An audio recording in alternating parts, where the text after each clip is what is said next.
जय स्वामीनारायण। श्री स्वामीनारायण विद्यासागर ऑनलाइन अभ्यास में आप सभी का स्वागत है। बच्चों, आज हम कक्षा 8 का हिंदी पढ़ने वाले हैं। उसमें हमने ममता पाठ है वो आधा छोड़ रखा था, जिसके लेखक थे जयशंकर प्रसाद और उसका साहित्य प्रकार था कहानी। तो हम ममता नामक एक इतिहास के साथ जुड़ी हुई कहानी है वो आधी है वो पढ़ चुके थे। उसमें ममता के पिताजी रोहतास दुर्ग के मंत्री थे, चूड़ामणि थे, और वह ममता को सोना उपहार में देता है। और ममता है वो एक विधवा दुहिता यानी कि पुत्री है चूड़ामणि की। इतना हम पढ़ चुके थे। चूड़ामणि बोल रहा था कि कभी कोई हमारे किले पर अपना हुक्म जताए तो हमारे पास कुछ नहीं रहेगा, सबके लिए ये सोना है, मैं ममता तुम्हें उपहार में देता हूँ। मगर ममता है वह इस सोने का अस्वीकार करती है। अब हम आगे पढ़ेंगे। Page number 59। मूर्ख है कहकर चूड़ामणि चले गए। जब ममता ने बोला कि यह सोना है वह मैं आपसे नहीं लेना चाहती, तो चूड़ामणि है वो कहता है अपनी पुत्री ममता से कि तुम मूर्ख हो कि यह सोना है वह नहीं देती। दूसरे दिन जब डोलियों का ताता आ रहा था, और दूसरे ही दिन डोलियों यानी कि पालकी का ताता यानी कि हारबंद एक के साथ कई पालकी है वो आ रही थी। मंत्री चूड़ामणि का हृदय धक धक करने लगा। मंत्री चूड़ामणि है वो डर गए। वे अपने को न रोक सके, वह खुद को रोक न पाए। उन्होंने रोहतास दुर्ग के तोरण पर डोलियों का आवरण खुलवाना चाहा, और वह किले पर छाकर उसके आवरण, उस पर जो कपड़ा था वो लगा हुआ था, वो निकालना के लिए उसने बोला। पठानों ने कहा यह महिलाओं का अपमान करना है, पालकी है उसमें महिलाएं है और इसका आवरण हटाना यह एक महिला का अपमान है, इसलिए यह आवरण नहीं हटाया जाएगा। बात बढ़ गई और चूड़ामणि है वो बोलता है कि तुम यह आवरण है वो हटा दो, और पठान लोग क्या बोलते हैं कि यह महिला की मर्यादा है, इसलिए यह आवरण है वो नहीं हटाएगा, और बात है वो बढ़ जाती है। तलवारें खींची, मंत्री वहीं मारे गए। तलवारें युद्ध होने लगा और मंत्री जी चूड़ामणि जी है वो वहीं पर मारे जाते हैं। राजा रानी और कोष सब छली सहरसा के हाथ पड़े। राजा रानी और कोष यानी कि प्रजा वह सब सहरसा के हाथ में आ गए। निकल गई ममता, और वहां से ममता है वो भाग जाती है। चूड़ामणि जी है वो मर जाते हैं। राजा रानी और प्रजा उसके हाथ में आ जाते हैं, और एक ममता है वह रोहतास दुर्ग के चुपके से निकल जाती है। डोले में भरे हुए पठान सैनिक दुर्ग भर में फैल गए, परंतु ममता न मिली। डोले थी उसमें कोई महिलाएं नहीं थी, और उसमें कुछ पठान, कुछ सैनिक थे सहरसा के। वह पूरे रोहतास दुर्ग यानी कि रोहतास किले में देखा है, मगर कहीं भी उसे ममता है वह नहीं मिलती। काशी के उत्तर में स्थित धर्मचक्र गया। मौर्य और गुप्त सम्राटों की कीर्ति का खंडहर था। खंडहर यानी कि खंडेर था। खंडित शिखरों वाले भवन, तृण गुर्मों से ढके हुए प्राचीन और ईंटों के ढेर में बिखरी हुई भारतीय शिल्प की विभूति। भवन यानी कि स्थल, तृण यानी कि घास, और गुल्म यानी कि वेल, घास और वेलों से ढकी हुई, लताओं से ढकी हुई यह इमारत थी, और वहां ईंटों के ढेर थे। भारतीय शिल्प की विभूति ग्रीष्म की चंद्रिका में स्वयं को शीतल कर रही है। भारतीय शिल्पकारों ने यह बनाई थी, मगर अभी वह खंडित यानी कि टूट चुकी है। फिर भी यह समृद्धि है वो ग्रीष्म यानी कि गर्मी की ऋतु, और चंद्रिका यानी कि तड़का जैसा प्रकाश में स्वयं को शीतल कर रही है, खुद को ठंडक दे रही है। जहाँ गौतम का उपदेश ग्रहण करने के लिए पंचवर्गीय भिक्षु पहले मिले थे, जहाँ गौतम बुद्ध अपने उपदेश सुनाते थे, वहां सुनने के लिए पंचभूति भिक्षुक थे यानी कि मांगने वाले थे, वह गौतम बुद्ध के प्रवचन उपदेश को सुनने आते थे। उसे स्तूप यानी कि बौद्ध मठ, स्तूप के भग्नावशेष की मलिन, भग्नावशेष यानी कि खंडित और मलिन यानी कि गंदी, गंदी छाया में एक झोपड़ी के दीपालोक में एक स्त्री पाठ कर रही थी। उठ खंडर में एक स्त्री थी, वह भगवान का पाठ कर रही थी दिए के प्रकाश में, और वह श्लोक बोल रही थी, अनन्या श्रीवंतो यंतो माये जना प्रयुक्त पाशते। और इतना बोलते हैं और वह अपना श्लोक, अपना जो पाठ कर रही है वो रोक देते हैं। बच्चों, जो अनन्य भाव से मेरा चिंतन करता है वह इतना ही बोली और पाठ है वो आधा छोड़ देते हैं। पाठ रुक गया। एक भीषण और हताश आकृति दीपक के मंद प्रकाश के में सामने खड़ी थी। एक भीषण यानी कि डरावने वाला और हताश यानी कि निराश चेहरा था वो सामने खड़ा था।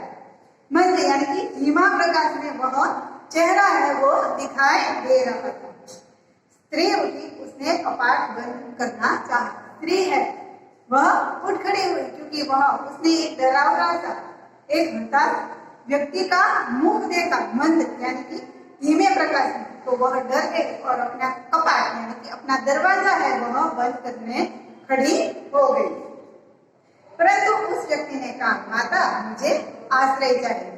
जैसे ही वह स्त्री है अपना दरवाजा बंद करने जाती है, तभी वह व्यक्ति है जो द्वार पर आता है, जिसका चेहरा डरावना है और जो हताश है, वह व्यक्ति है वह कहता है कि माता मुझे आश्रय चाहिए, मुझे यहाँ रहने के लिए थोड़े दिन या थोड़े घंटों का आश्रय चाहिए। तुम कौन हो? स्त्री ने पूछा। स्त्री है वो डर जाती है और पूछती है उस व्यक्ति की, तुम कौन हो? मैं मुगल हूँ, चौसा युद्ध में शेरशाह से विपन्न होकर रक्षा चाहता हूँ। वो बोलता है कि मैं मुगल का राजा हूँ और चौसा का युद्ध हुआ तब शेरशाह से विपन्न होकर रक्षा चाहता हूँ। शेरशाह से विपन्न यानी कि मुश्किल के समय, मैं मुश्किल के समय में हूँ और मैं आपसे आश्रय चाहता हूँ। इस रात अब आप आगे चलने में असमर्थ हूँ। यह रात है, मुझे यहीं पर बितानी पड़ेगी। मैं असमर्थ हूँ, मैं आगे नहीं जा सकता, मेरे पास इतनी शक्ति नहीं है कि मैं आगे चल सकूं। असमर्थ यानी कि शक्ति नहीं। क्यों? शेरशाह से स्त्री ने अपने होठ काट लिए। क्या? शेरशाह से? क्योंकि एक बार ममता है उसके रोहतास दुर्ग में भी शेरशाह है वह आक्रमण करता है और इस व्यक्ति के सामने भी यह स्त्री है वो सुनती है कि क्या शेरशाह से, और स्त्री अपने होठ काट लेती है यानी कि क्रोध करने लगती है। क्रोध है वो व्यक्त करती है, हाँ माता। और वह व्यक्ति है वो कहता है कि हाँ माता, मैं शेरशाह से भी डर कर यहाँ आया हूँ, परंतु तुम भी वैसे ही क्रूर हो। वही भीषण रक्त की प्यास, वही निष्ठुर प्रतिबिंब तुम्हारे मुख पर भी है। स्त्री से वह कहती है कि तुम वैसे ही क्रूर यानी कि निर्दयी, तुम्हें भी दया न हो, ऐसा ही तुम्हारा चेहरा है। वही भीषण रक्त की प्यास, सभी व्यक्ति है उसको उसकी प्यास है, वक्त की मारने की प्यास है, वही तुम्हारे चेहरे पर दिखती है। वही निष्ठुर प्रतिबिंब तुम्हारे मुख पर दिख रहा है, तो तुम्हारा चेहरा है वह भी जैसे तुम्हारे में दया न हो ऐसा तुम्हारा चेहरा है वो दिख रहा है। सैनिक मेरी कुटी में स्थान है, और वह स्त्री है वो बोलती है कि मेरी कुटी यानी कि मेरी झोपड़ी में तुम्हारे लिए कोई आश्रय नहीं, तुम्हारे लिए कोई स्थान नहीं है। मेरी कुटी में स्थान नहीं, जाओ कहीं दूसरे आश्रय खोज लो। मेरे पास, मेरे झोपड़ी में तुम्हारे लिए कोई जगह नहीं है, कहीं दूर, कहीं किसी दूसरे के पास जाओ और आश्रय मांगो। गला सूख रहा है, साथी छूट गए। वह व्यक्ति है वो बोल रहा है कि मेरा गला है वो सूख रहा है, यानी कि मुझे बहुत प्यास लगी है और मेरे साथ जो सैनिक थे दूसरे वो सब मुझसे जुदा हो गए और सब गिर गए। यस्व यानी कि घोड़े, घोड़े है वो गिर गए। इतना थका हूँ, इतना कहते वह व्यक्ति एकदम से बैठ गया। इतना अभी बोलता है कि मैं प्यासा हूँ, मेरे सैनिक छूट गए हैं, मेरा घोड़ा है वो गिर गया है, और इतना बोलता है कि मैं बहुत थका हूँ, बहुत थका हूँ, और वह वहां पर ही गिर पड़ता है। उसके सामने पूरा ब्रह्मांड घूमने लगता है। ब्रह्मांड घूमना यानी कि उसको चक्कर आने लगते हैं। स्त्री ने सोचा यह विपत्ति कहाँ से आई। स्त्री है वह सोचने लगी कि यह मुश्किलें किसी दूसरे को मेरे घर में, मेरी झोपड़ी में आश्रय देना, ऐसी मुश्किलें कहाँ से आ गई। उसने जल दिया। वह व्यक्ति है, उसे उस स्त्री ने जल यानी कि पानी पिलाया। मुगल के प्राणों की रक्षा हुई और वह मुगल है वह बच गए और उसके प्राण बच गए। वह सोचने लगी कि ये सब दया के पात्र नहीं है, और वह सोचते हैं कि ये सब है वह दया के पात्र नहीं है। मेरे पिता का वध करने वाले आतताई, आतताई यानी कि अत्याचारी, घृणा से उसका मन विरक्त हो गया। वह सोचती है कि मेरे पिता को भी इसी तरह मारा गया था, और घृणा यानी कि नफरत से वह स्त्री है वह दुखी हो जाती है। स्वस्थ होकर मुगल ने कहा माता तो फिर मैं यहाँ से चला जाऊँ। स्वस्थ पानी पिलाया इसलिए मुगल है वह स्वस्थ हो जाता है और कहता है उस स्त्री से कि माता क्या आप मुझे आश्रय नहीं देंगी, मैं यहाँ से चला जाऊँ। स्त्री विचार कर रही थी, स्त्री है वह सोच रही थी मैं ब्राह्मणी हूँ, मैं एक ब्राह्मण की पुत्री हूँ, मुझे तो अपना घर अतिदेव के सत्कार का पालन करना ही चाहिए। अतिदेव यानी कि मेहमान, मेहमान का आदर सत्कार तो करना ही चाहिए। बच्चों हमारी भारतीय संस्कृति है कि हमारे घर आए मेहमान का हम बहुत अच्छी तरीके से आदर सत्कार करते हैं। तो वह स्त्री है वह बोलती है कि मैं एक ब्राह्मण की पुत्री हूँ और अतिथि देवो भव, अतिथि देव को, अतिथि यानी कि मेहमान को देव के, भगवान के समान मानना चाहिए, अतिथियों का सत्कार का पालन करना चाहिए। परंतु यहाँ नहीं, ये सब दया के पात्र नहीं। और वह कहते हैं कि अतिथि मेहमान है उसे देव समान समझना चाहिए, मगर नहीं, तुम दया, तुम पर दया खाने जैसी कोई बात नहीं है। परंतु यह दया तो नहीं, कर्तव्य है। वह व्यक्ति है वह बोल रहा है कि आप मुझ पर दया मत करो, पर आप मुझे आश्रय दो, यह एक कर्तव्य यानी कि आपकी फर्ज है कि कोई मुश्किल में पड़े व्यक्ति है वह आपकी झुपड़ी में आपकी पास आता है मदद के लिए, तो आपको उसकी मदद करनी चाहिए, यह आपकी फर्ज है, आपका कर्तव्य है। तब मुगल अपनी तलवार फेंककर उठ खड़ा होता है। उसे लगा कि यह स्त्री है वह मुझे आश्रय नहीं देगी, और अपने तलवार के सहारे वह खड़ा हो जाता है। ममता ने कहा क्या आश्चर्य है कि तुम भी छल न करो, ठहरो। वह कहता है कि ऐसी कौन सी बात है कि तुम भी मेरे साथ छल नहीं करोगे। छल नहीं, तब नहीं, स्त्री चाहता हूँ, तैमूर का वंशधर स्त्री से छल करेगा, चाहता हूँ, भाग्य का खेल। छल वह व्यक्ति है वह कहता है कि मैं आपके साथ कपट करूं, मैं आपके साथ छल करूं। नहीं, स्त्री के साथ कभी भी कपट, कभी भी छल नहीं करना चाहिए। मैं तैमूर का वंशधर हूँ, छल करेगा चाहता हूँ, भाग्य का है, मैं यहाँ से चला जाता हूँ, सब नसीब का खेल है, मुझे कहीं और आश्रय मिल जाएगा। ममता ने कहा यहाँ कौन दुर्ग है, यहाँ झोपड़ी ना, जो चाहे ले लो। ममता है वह उस व्यक्ति से कहती है कि ठहरो, यहाँ कौन सा दुर्ग यानी कौन सा महल, कौन सा किला है, जो चाहे तुम यहाँ से ले जा सकते हो, ये तो एक झोपड़ी है, जो चाहे ले लो, मुझे तो अपना कर्तव्य निभाना पड़ेगा। आपको जो चाहिए वह मुझसे ले लो, मुझे तो अतिथि देवो भव का जो कर्तव्य है, जो फर्ज है वो मुझे तो निभानी है।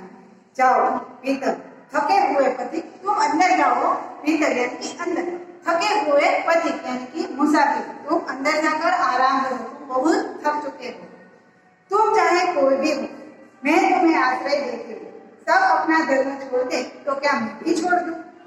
वो कहती है स्त्री उस व्यक्ति से कि तुम चाहे कोई भी हो, मेरे साथ छल कपट करो या न करो, मगर मैं तुम्हें आश्रय देगी। सब अपना छोड़ दे, सब अच्छाई करना छोड़ दे तो क्या मैं भी छोड़ दूं अच्छाई करना? मुगल ने चंद्रमा के मंद प्रकाश में वह महिमामय मुखमंडल देखा। मुगल है वह उस स्त्री मंद प्रकाश यानी कि धीमा धीमा जो रोशनी आ रही थी उसमें वह महिमा में यानी कि प्रतिभाशाली स्त्री का मुख है वह देखा। उसने मन ही मन नमस्कार किया और उसने अपने मन से ही उस व्यक्ति को प्रणाम किया। ममता पास की टूटी हुई दीवार में चली गई और ममता है वो पास दूसरे टूटी हुई दीवार थी उसमें जा जाती है।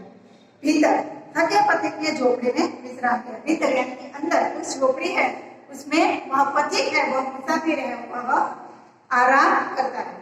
प्रभात में खंडर की संधि ममता ने देखा। प्रभात यानी कि सुबह में खंडर की संधि यानी कि तिराड़ में ममता ने देखा सैकड़ों अश्वारोही उस प्रांत में घूम रहे। सैकड़ों अश्वारोही यानी कि घोड़े सवार कई घोड़े सवार है वह उस प्रांत यानी कि उस देश में आ जाते हैं जहाँ ममता और वह व्यक्ति है। वही अपनी मूर्खता पर स्वयं को कोसने लगी। वह सोचती है कि मैं मूर्ख हूँ, मैंने बिना सोचे इस व्यक्ति की मदद की। अब देखो यहाँ सैकड़ों अश्वारोही है वो मुझे मारने आ रहे हैं।